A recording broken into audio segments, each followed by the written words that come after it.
So question number 6 instead deals with a runner moving in the x direction, passes the origin,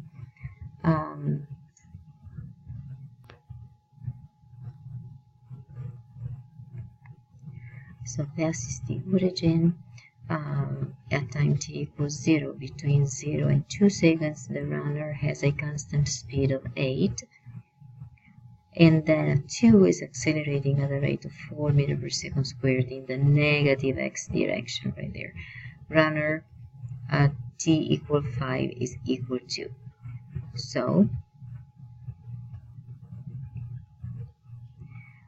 you should start drawing what you're reading.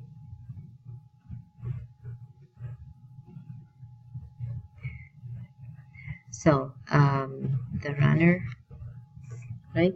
So it's moving in the x direction. So you have your graph there. And you have between, this is the time t equals 0, so that will be your t. And they are saying it has the velocity. So let's draw this velocity stuff. And has a constant speed. So that's the origin. So constant speed of 8. So let's say this one. Okay, between 0 and 2. So that would be at 2 seconds. Then at 2 starts accelerating, right? And goes for 4 in the negative direction. So if it is negative direction, make sure you go down, right? And this deceleration, right?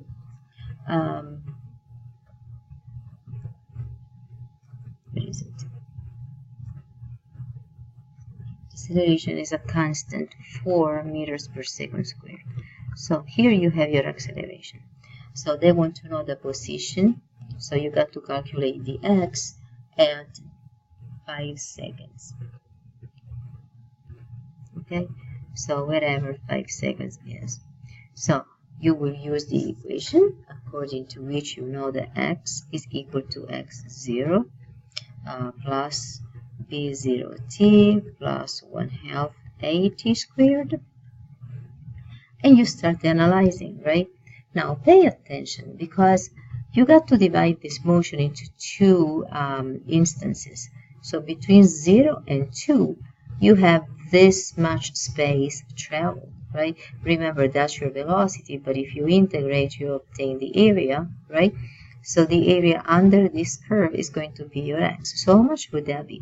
So your x between 0 and 2 seconds is going to be the area of this thing, right? So this is 8, we said, is the velocity in 2 seconds, so 16, right? So 8 times 2 is going to be 16 meters.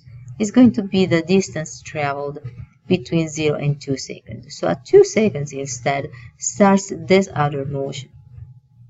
And this motion here is given by this portion of your graph. Okay, so x at 5 is going to be the same as, again, you can use this equation directly without worrying about the area or whatever. So this is x at time t. We want t equal to 5, so x of 5 is equal to x at time, not 0, actually at time 2, because we are analyzing from here to here now. So it's the x at time 2 and the v0t, but which one is the v0? So the v at time 2, well, you know that has to be 8. Now, how much time passes between here and here? So it's 5 minus 2 is 3 seconds actually the pass, right? And then you have plus 1/2. The acceleration we said is going down, so it's really a deceleration, right? And then is the 3 squared because it's the time squared. If you solve it, that would be your 22 meters, which is the answer C. Okay.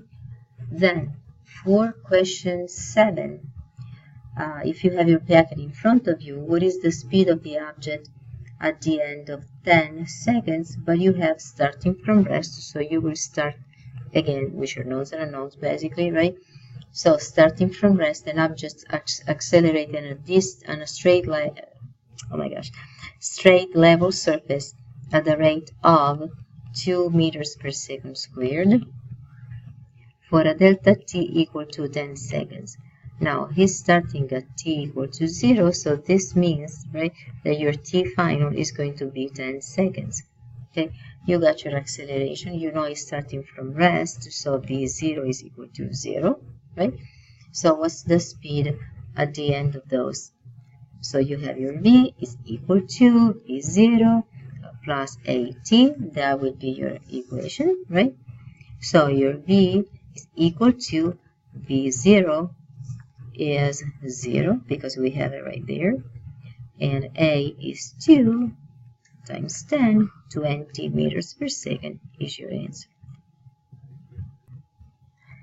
And problem number 8, for distance, what is the total distance of the object during 10 seconds? So during the 10 seconds, what you will do at that point, so for number 8, you will do again the usual equation, plus that is 0t plus 1/2 at squared. And so your x is going to be only the 1/2 for the acceleration, which is the 2 that they gave us before, and the 10 squared, which gives you the 100, because those simplify, so 100 meters is your answer for number 8. Then number 9. Number 9, you have a discussion there going. So let's see, number 9. So a stump rocket is projected from the ground level into different trials with 2 different initial velocities.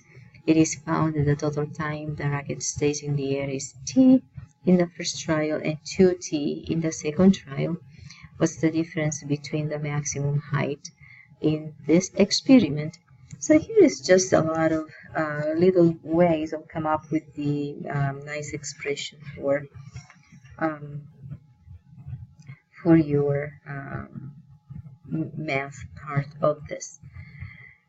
So here, so you have, so what kind of knowns and unknowns we have? Let's read it again. Again, make sure you have your packet in front of you. It's projected from the ground, so you have a 2 situation, right? 2 trials. So in the first trial, you're projecting from the ground with 2 different initial velocities.